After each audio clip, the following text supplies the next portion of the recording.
जय मसीह। हामी छोटो एउटा वचनलाई हामी हेर्नेछौँ।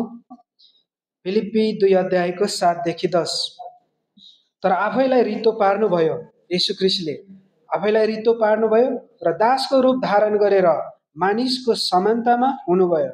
अनि मानिस जस्तो रूपमा प्रकट भएर उहाँले आफूलाई नम्र तुल्याउनुभयो र मृत्युसम्म क्रुसको मृत्युसम्म आज्ञाकारी हुनुभयो। 9मा यसकारण परमेश्वरले पनि उहाँलाई अति उच्च पार्नुभयो र उहाँले त्यो नाम दिनुभयो जो हरेक नामभन्दा उच्च छ। 10मा र स्वर्गमा, पृथ्वीमाथि र पृथ्वीमुनि हुनेहरूको हरेक घुँडा येशूको नाउँमा टेकिनु पर्दछ भनेर यहाँनिर बताएको छ। येशू ख्रीष्टको नम्रताको विषयमा यहाँनिर बताएको छ। येशू ख्रीष्ट उहाँ सर्वव्यापी हुनुहुन्छ है, एकै समयमा सबै ठाउँमा उहाँ हुनुहुन्छ। येशू ख्रीष्ट उहाँ सर्वशक्तिमान हुनुहुन्छ। उहाँको जस्तो शक्ति अरू कसैको छैन। उहाँ एकदमै सर्वशक्तिमान हुनुहुन्छ। उहाँ स्वर्गका परमेश्वर हुनुहुन्छ र पनि यस पृथ्वीमा आउनुभयो। अनि एउटा महत्त्वपूर्ण कुरा, उहाँले चाहिँ दासको रूप धारण गर्नुभयो। किन है, किन उहाँले चाहिँ दासको रूप धारण गर्नुभयो, किन उहाँ होचिनुभयो? एउटै कारण, तपाईँ र हामी सम्पूर्ण पापीलाई बचाउनका लागि, मुक्ति दिनका लागि उहाँ होचिनु भएको कुरा हामी पाउँछौँ। उहाँको जीवन स्तरलाई हामी हेर्छौँ भने स्वर्गमा उहाँको जीवन स्तर धन र महिमाले उहाँ पूर्ण हुनुहुन्थ्यो र पनि उहाँले त्यो स्तरलाई छोड्नुभयो र पृथ्वीमा आउनुभयो, होचिनुभयो। किन? एउटै कारण हो, तपाईँ र हामी पापीलाई बचाउनको लागि। अनि हामी आदमको सन्तान, हामी एकदमै ठुलो बन्ने हामीसँग आकांक्षा छ, त्यही कारणले उहाँ सानो बन्नुभयो। हामी आदमको सन्तान, हामी कहिल्यै नझुक्ने, त्यही कारणले उहाँ झुक्नुभयो।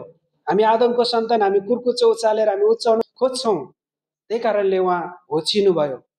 हामी आदमको सन्तान, हामी एकदमै ठुलो बन्ने इच्छा हामीसँग छ, त्यही कारणले हामी मालिक बन्ने हामीसँग इच्छा छ, त्यही कारणले उहाँ दास बनेर सेवा दिनका लागि, हामीलाई उद्धार मुक्ति दिनका लागि यस संसारमा आउनुभएको हामी पाउँदछौँ प्रिय।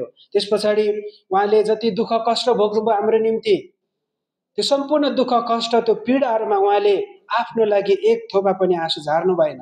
तर तपाईँ र मलाई उद्धार मुक्ति अनन्त जीवन दिनका लागि उहाँले रगतको आँसु झार्नु भएको छ। तपाईँ र हामीलाई कति धेरै प्रेम गर्नुहुन्छ। उहाँले तौलिया लिनुभएको हामी पाउँछौँ, आफ्नो चेलाहरूको गोडा धुनुभएको हामी पाउँछौँ। अनि परमेश्वरले उही नम्र व्यक्तिलाई, हेर्नुहोस् त, यो 10 र 9 पदमा गएर हामी हेर्छौँ भने उही नम्र व्यक्तिलाई चाहिँ उहाँले अति नै उच्च पार्नुभयो र यो पृथ्वीमा भएका सम्पूर्ण पापी व्यक्ति उहाँको नाउँमा घुँडा टेक्ने तुल्याउनु भयो प्रिय। कारण उहाँ चाहिँ नम्र, उहाँ चाहिँ एकदमै दयालु, कृपालु, अनुग्रही परमेश्वर हुनुहुन्छ। र जसले उहाँको नाउँमा घुँडा टेकेर हे प्रभु म पापी हुँ, मलाई क्षमा गर्नुहोस् भनेर हामी भन्छौँ, उहाँले तपाईँ र हामीलाई उद्धार मुक्ति अनन्त जीवन दिनुहुन्छ। कारण ती सबै कुराको स्रोत चाहिँ येशू ख्रीष्ट हुनुहुन्छ। त्यही कारणले हामी उहाँको नाउँमा हामी घुँडा टेक्न जरुरी छ, उहाँको नाउँमा हामीले विश्वास गर्न जरुरी छ। त्यही कारणले प्रिय, हामीले मुक्तिको आवश्यकता पर्छ। त्यो मुक्ति चाहिँ येशू ख्रीष्टमा मात्र छ भन्ने कुरा हामी पाउँदछौँ। त्यही कारणले हामी जतिजनाले प्रभु येशू ख्रीष्टको नाउँमा हामीले घुँडा टेकेका छैनौँ भने आज भनौँ, हे प्रभु म पापी हुँ, मलाई क्षमा गर्नुहोस्। कारण तपाईँले मात्र मलाई क्षमा गर्न सक्नुहुन्छ।